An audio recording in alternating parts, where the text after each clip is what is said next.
Par devoir de mémoire, nous devons explorer des histoires fascinantes de figures africaines dont la contribution à l'humanité a été largement négligée.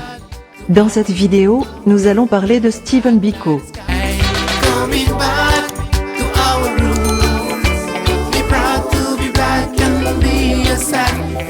Merci de nous retrouver sur Sous nos routes, la chaîne de nos racines. N'oubliez pas de vous abonner car on vous donnera sur cette chaîne plusieurs informations très utiles, à travers des faits historiques, d'actualité, mais aussi des tops innovants sur des faits très intéressants et d'utilité générale. Stephen Biko était un activiste anti-apartheid et le cofondateur de la South African Students Organisation, qui a ensuite dirigé le mouvement de la conscience noire du pays. Il a également cofondé la Convention du peuple noir en 1972. Biko a été arrêté à plusieurs reprises pour son travail contre l'apartheid. Le 12 septembre 1977, est décédé des suites de blessures qu'il a subies pendant sa garde à vue.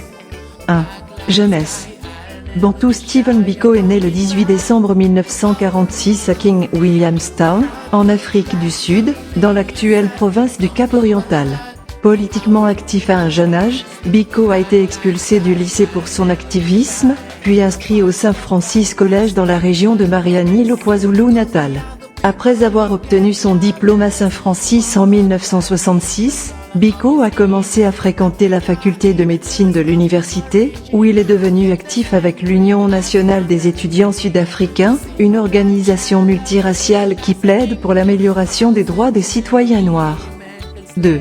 Co-fondateur de SASO et de la Convention des Noirs.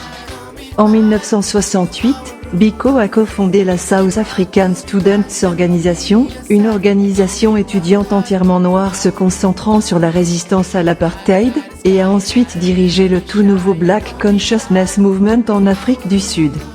Biko est devenu président de la SASO en 1969. 3 ans plus tard, en 1972, il a été expulsé de l'université en raison de son activisme politique. La même année, Biko a cofondé un autre groupe militant noir, la Convention du peuple noir, et est devenu le leader du groupe.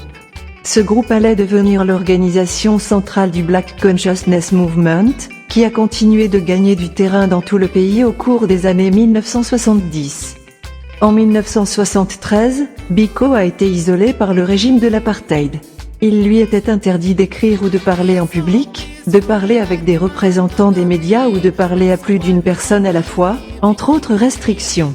En conséquence, les associations, mouvements et déclarations publiques des membres de son mouvement ont été interrompus. Travaillant sous couverture par la suite, Biko a créé le Zimley Trust Fund pour aider les prisonniers politiques et leurs familles. 3. Arrestation, mort et héritage. À la fin des années 1970, Biko a été arrêté 4 fois et détenu pendant plusieurs mois à la fois. En août 1977, il a été arrêté et détenu à Port Elizabeth, situé à la pointe sud de l'Afrique du Sud. Le mois suivant, le 11 septembre, Biko a été retrouvé nu et enchaîné à plusieurs kilomètres de là, à Pretoria, en Afrique du Sud. Il est décédé le lendemain, le 12 septembre 1977, d'une hémorragie cérébrale, qui a par la suite été établie à la suite de blessures qu'il avait subies pendant sa garde à vue. La nouvelle de la mort de Biko a provoqué l'indignation et les protestations nationales, et il est devenu considéré comme une icône internationale anti-apartheid en Afrique du Sud. Les policiers qui avaient détenu Biko ont été interrogés par la suite, mais aucun n'a été inculpé de crime. Cependant, 2 décennies après la mort de Biko, en 1997, 5 anciens officiers ont avoué avoir tué Biko.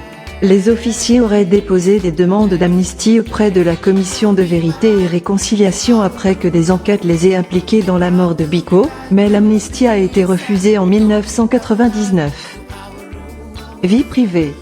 En 1970, Biko a épousé Ntsiki Machalaba. Le couple a ensuite eu 2 enfants ensemble, Nkosinati et Samora. Biko a également eu 2 enfants avec Manfela Rampele, un membre actif du Black Consciousness Movement. Sa fille Lerato, née en 1974 est morte d'une pneumonie à 2 mois, et son fils Lumelo, né en 1978. De plus, Biko a eu un enfant avec Lauren Taban en 1977, une fille nommée Motlatsi. Merci d'avoir suivi cette vidéo, nous vous donnons rendez-vous pour une autre au plus vite. D'ici là, faites un tour sur la chaîne pour découvrir les autres vidéos. Abonnez-vous et prenez soin de vous et de vos proches. Peace. Coming back to our roots. Be proud to be black and be a sad. Coming back to our roots. Black light sky, I'll never be shy of coming back.